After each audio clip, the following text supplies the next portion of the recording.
teman-teman semua dimanapun kalian berada. Assalamualaikum warahmatullahi wabarakatuh. Salam damai sejahtera, Om Swastiastu, Namo Buddhaya. Perkenalkan, nama saya Ratna Rintarti, saya dari kelas Hukum Internasional C. Di sini saya akan menjelaskan mengenai Konvensi Wina pada tahun 1969, tepatnya pada pasal 6 dan pasal 7. Pada pasal 6 yaitu mengenai kapasitas negara untuk menyimpulkan perjanjian. Oh iya, pasal 6 dan pasal 7 ini masuk kepada bagian 2, yaitu tentang kesimpulan dan keberlakuan perjanjian.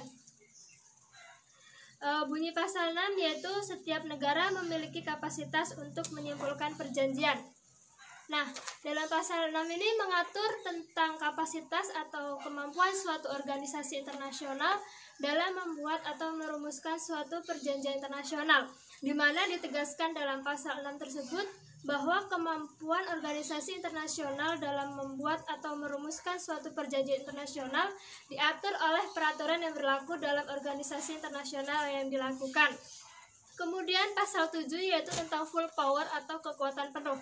Pada pasal 7 ayat 1 berbunyi, seseorang dianggap mewakili suatu negara untuk tujuan mengadopsi atau mengotentikasi teks perjanjian atau untuk tujuan menyatakan persetujuan negara untuk terikat oleh perjanjian jika A. Ia menghasilkan kekuatan penuh atau full power yang sesuai, atau B.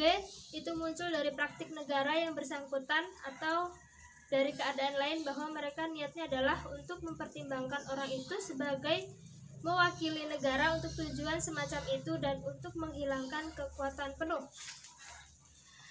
Yang berarti seseorang yang mewakili negara dalam tujuan mengadopsi atau membuat perjanjian atau untuk menyatakan keterikatannya terhadap perjanjian hanya diperbolehkan setelah ia menunjukkan full power atau kekuatan penuh, atau sudah merupakan kebiasaan hukum internasional bahwa tanpa menunjukkan full power pun suatu negara dapat diwakilkan oleh orang tersebut. Kemudian dilanjutkan oleh ayat kedua, yang tadi yang tanpa full power dianggap mewakili negara, yaitu mereka yang pertama, kepala negara, kepala pemerintahan, dan menteri luar negeri untuk tujuan melakukan semua tindakan yang berkaitan dengan kesimpulan suatu perjanjian. Yang B, kepala misi diplomatik untuk tujuan mengadopsi teks perjanjian antara mengakreditasi negara dan negara tempat mereka diakreditasi. Yang C, perwakilan yang diakreditasi oleh negara untuk konferensi internasional atau ke organisasi internasional atau salah satu organnya untuk tujuan mengadopsi teks perjanjian dalam konferensi itu, organisasi atau organ. Nah, pada ayat 2 pasal 7 ini dikatakan orang yang diperbolehkan tanpa penunjukan full power dan dianggap sebagai perwakilan sah dari negara atau organisasi internasional, yaitu yang telah disebutkan tadi, yakni kepala negara, kepala pemerintahan, menteri luar negeri, terkait dengan seluruh tindakan yang dilakukan. Lalu perwakilan yang terakreditasi oleh negara bagi konferensi internasional untuk mengadopsi perjanjian.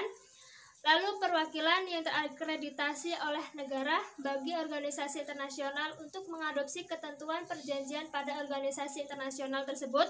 Kemudian yang terakhir yaitu kepala misi permanen bagi organisasi internasional untuk mengadopsi perjanjian antara negara dengan organisasi internasional. Demikian presentasi dari saya. Apabila ada salah, saya mohon maaf. Dan untuk teman-teman silahkan memberi kritik sarannya, saya butuhkan. Oh ya, pesan dari saya, jagalah kesehatan di rumah aja. Oke?